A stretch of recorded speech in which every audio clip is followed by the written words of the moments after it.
नमस्कार, आप सबका स्वागत है डेली इंडिया न्यूज में। मैं हूं आपके साथ अनुराधा शर्मा।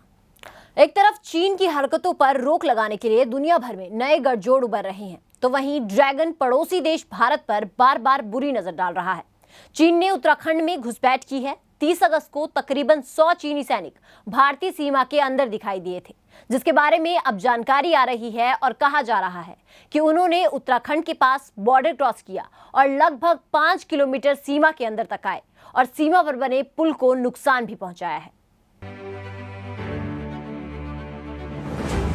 कुछ दिन पहले लद्दाख के गलवान घाटी में चीनी सेना ने घुसपैठ की कोशिश की थी, जिसका भारतीय सेना ने मुंहतोड़ जवाब दिया था। इस झड़प में चीनी सेना के कई सैनिक मारे गए थे, जिसके बाद चीन को पीछे हटना पड़ा था। तब से चीन की हरकत को देखकर भारत का खुफिया तंत्र पूरी तरह से सक्रिय हो गया और सीमावर्ती इलाकों में सैनिकों की निगरानी भी बढ़ा दी गई, जिसके बाद 30 अगस्त को तकरीबन 100 चीनी भारतीय सीमा के अंदर देखे गए। चीन ने इस बार उत्तराखंड में घुसपैठ की कोशिश की। चीन की पीपुल्स लिबरेशन आर्मी के लगभग 100 सैनिक सीमा का उल्लंघन कर पिछले महीने उत्तराखंड के बाराहोती सेक्टर में घुस आए। चीनी सैनिक घुसपैठ के कुछ घंटे बाद बाराहोती से लौट गए। बताया जा रहा है कि चीनी सैनिकों ने लौटने से पहले भारतीय इलाके में कुछ इंफ्रास्ट्रक्चर को नुकसान भी पहुंचाया और उनके साथ 50 घोड़े भी थे।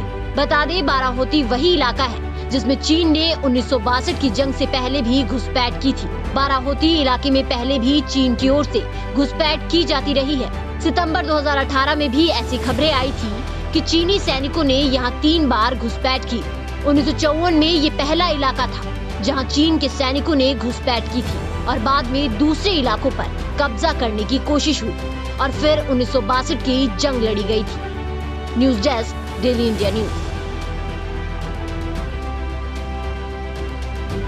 उत्तराखंड के बाराहोती सेक्टर में एलएसी को लेकर भारत और चीन में मतभेदों के चलते छोटी मोटी घुसपैठ होती रहती है, लेकिन इस बार चीनी सैनिकों की संख्या चौंकाने वाली थी। चीन ने बाराहोती सेक्टर में एलएसी के पास निर्माण भी बढ़ा दिया है। पूर्वी लद्दाख में सीमा विवाद को लेकर पिछले साल चीन और भारत के सैनिकों के बीच खूनी संघर्ष भी हुआ, जिसके बाद दोनों सेनाओं ने विवादित इलाकों में डिसएंगेजमेंट पूरा कर लिया। लेकिन चीन अब फिर से घुसपैठ की हरकतें कर रहा है, जो एक चिंता का विषय है। फिलहाल के लिए बस इतना ही। बाकी खबरों के लिए देखते रहें डेली इंडिया न्यूज।